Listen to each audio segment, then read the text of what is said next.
tatanungin po natin ng IATF kung why they have issued memorandum like this in direct violation of the Republic Act 11525. So in your part, being the Secretary of DOLE during that time, I know that you have encountered this resolution. So you implemented based on the guidelines that was issued by the IATF. Am I correct, Mr. Secretary? Yes, Your Honor. The observation of His Honor is correct.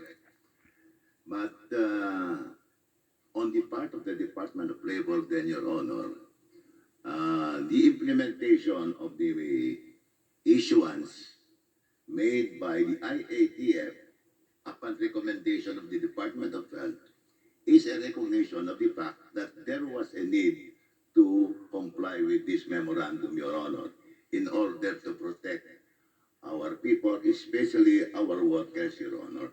Because it's very difficult at that time to allow workers to report to office unless they are vaccinated in order to prevent the spread of COVID, Your Honor, especially in the office places.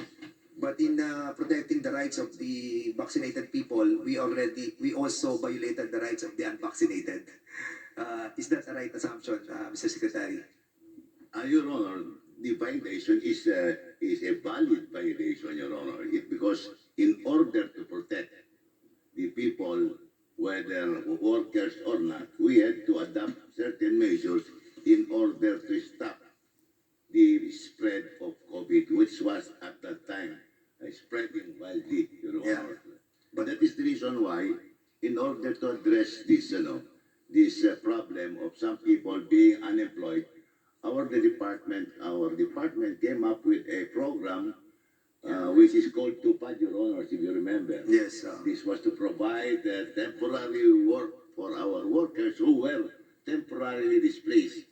If you recall, we had several drivers, waiters of restaurants that were closed because of COVID, even these barbers in the barber shop, because nobody was visiting the barber shop then. So we had to provide temporary working days of 10 to 15 working days to our workers for them to be able to earn some living while the COVID was spreading widely, Your Honor. And we are so grateful with you, Secretary Bello, because during that time that in need of our constituents, you were there ready to assist our constituents with the different programs under the Department of Labor and Employment. So, siguro, I direct my question na lang kay IATF. Since Dr. Corrales, you have the authority that was given to you, no? Why in your resolution that 148-B, in direct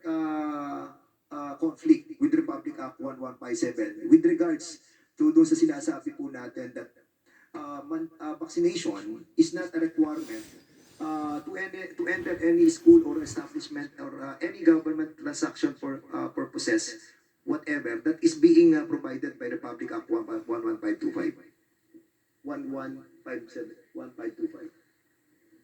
Bakit po, pag binasa ko po yung resolution 128-B, directly in conflict siya sa Republic Act 11525 eh. The public safety was the most important concern. Hindi ba, sir? Go ahead. And si Secretary Galvez po is not a signatory for that resolution. And Okay. all resolutions po pass through the legal process. Dumaan po ito sa Office ng Executive Secretary down to up to Sandali po, Dr. Morales, medyo ligaw po ako sa sagot niyo. Parang tinitingnan ko yung sagot niyo, parang ang layo din sa tanong ko eh. Ang tinatanong ko po, yung pong resolution number 128-B, particularly 148, resolution 148, babanggitin ko na po sa inyo yung conflict na binabanggit ko po dito. Unahin po natin yung sa tinatawag na sa resolution 148-B, sinasabi doon na yung vaccine is safe and effective. Di ba? Safe and effective. Yes, But in relation to Section 2 of Republic Act 11525, sinasabi niya experimental vaccine to. At sa Section 7, binabanggit doon na ito ay under Phase 3 and Phase 4 pa lamang. So tanong, bakit sinabi natin sa resolution na safe and effective yung vaccine? Di ba in conflict na siya sa 11525? Sir, can I refer you to FDA, who is in a better position to answer the safety that you were referring to? Sige, okay, FDA.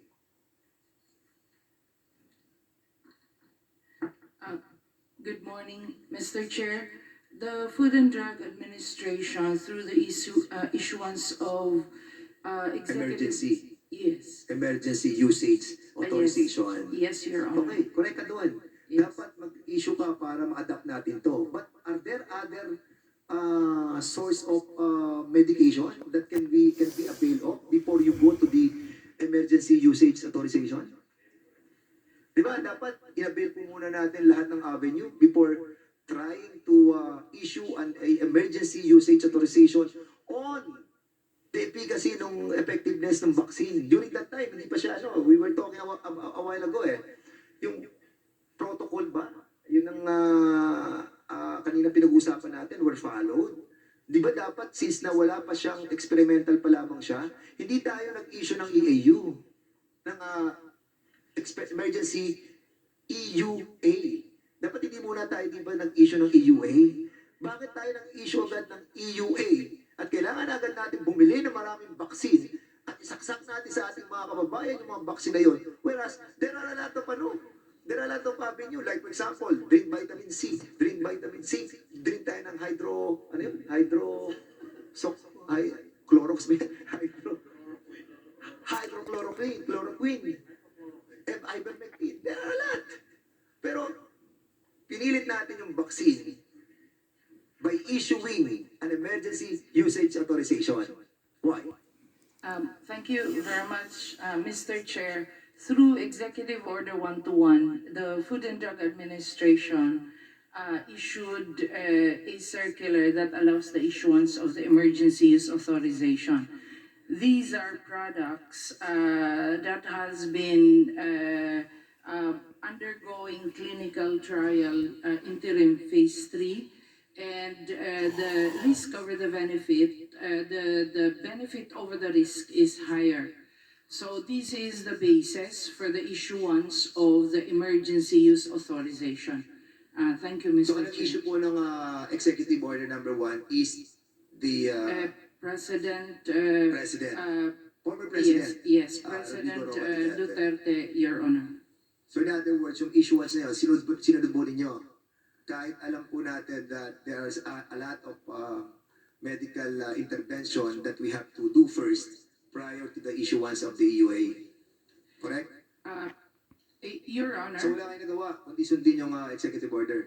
Your Honor, the doctors can do their own intervention, but with What are those intervention that was done by all the doctors? I'm not a doctor, Your Honor, so I cannot elaborate on the interventions that were done in the hospital to patients. However, the issuance of the emergency use authorization using the data that has been made available to the Food and Drug Administration and the Department of Science and Technology, because there was a process to prove safety of the product. Thank you, Your Honor. Is the FDA is under the pharmacovigilance? Kasama kayo sa pharmacovigilance, right? We do have an arm at the Center for Drug Regulation and Research on Pharmacovigilance. Okay, so ano rin kayo doon? Kasi sa pharmacovigilance, nalalaman natin yung mga adverse effect after nung immunization, correct? Opo, So sa adverse effect, where the IIT have given yung mga notices about this adverse effect after the immunization? Have you notified the IITF? Yes, Your Honor. Regularly notifying first weekly and then gradually So if you reduced. notify the IITF, sila Secretary Galvez, so meaning they know that the adverse reaction on the immunization were already there. So meaning that there is may violation kayo sa Republic Act 11525 dahil although subjected tayo sa immunity for liabilities, but if you have that willful knowledge, di ba? Willful misconduct and gross negligence, Di ba? Dahil na-inform na kayo eh. Kung na-inform na kayo by the power of vigilance, and then you have done nothing, then you have violated Republic Act 11525, specifically Section 7, IATF. Sir, I would also like to consider that the benefits of giving the vaccine outweighs the risk. Kahit po, kami ho ay sinabihan. Kahit na po in violation of the Republic Act 11525. Because, remember, you are following your own resolution, ha? At dapat yung resolution nyo nakabase sa aming batas. And that's the power of this committee, yung oversight power. Opo, sir.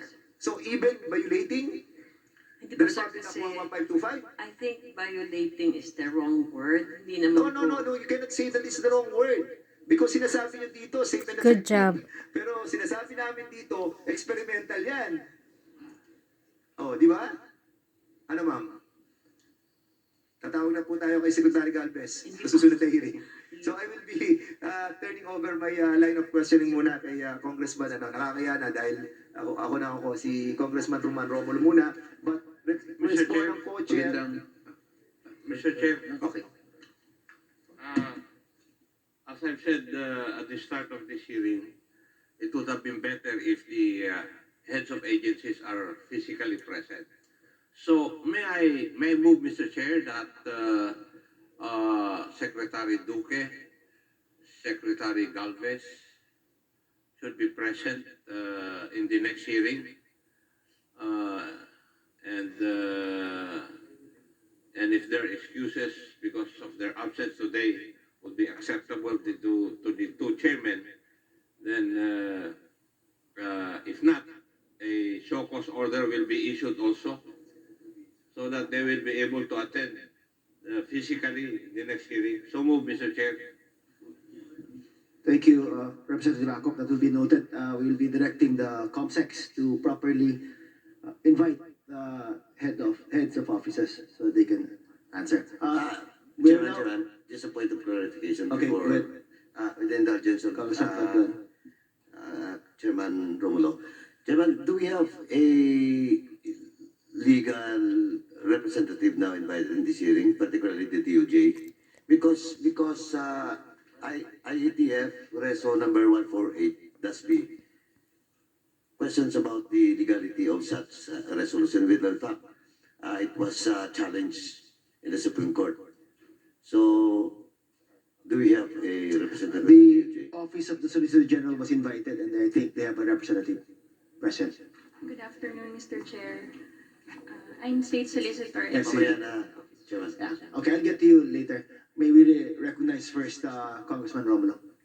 Thank you, Chair Flores, Chair Dan, sa lahat ng members po na nandito. First of all, although wala na po siya dito, let me just put on record that I want to thank Secretary Bello. During the time, the DOLE was very active in helping out our cities, municipalities, Filipinos. So, kay Secretary Bello, although he's not here, I just wanted to put on record that I wanted to thank him. Kay Yusek Tayag, actually Chair Dan, Chair Jonathan, si Yusek Tayag was played a very instrumental role during that time. Sa totoo, because yung approach po ninyo, I think you were, even before that, yung I think either singing or dancing, kahit pa paano, you were able to come across and relate to many Filipinos. That is why, Chair, and thank you for that. I think that should continue para maintindihan ng simpleng tao kung anong ginagawa ng DOH. Pero again, Chairman Dan, Chairman Jonathan, nandito lang ako, pumunta ako kasi sa totoo, this is a part of the Committee on Human Rights, and I was here the last meeting, and si Chairman Dan raised questions on the WHO, which for me was very important. And I just wanted to ask DOH, siguro si Yusek Tayag na rin, because I was here earlier, and the questions propounded to you about this ratification to happen sometime in May, these 207 amendments. Yusek Tayag, you are familiar with the 207 amendments that will be ratified on sometime May this year? Thank you, Your Honor. When I was looking at my notes, I can understand now why the chairman, Congressman Dan Fernandez, was pointing to a date wherein a May 22 set of amendments and with a deadline in December, actually in November, because that was the World Health Assembly in May 2022. That was what I mentioned, that the IHR of 2005 was amended twice, one in 2012 and now in 2022, because of the period for this. And then I also promised that the Department of Health will clarify with WHO the May World Health Assembly and what the IHR amendments will be. Is there a resolution or a ratification? As for your question, Your Honor, the amendments, I am not personally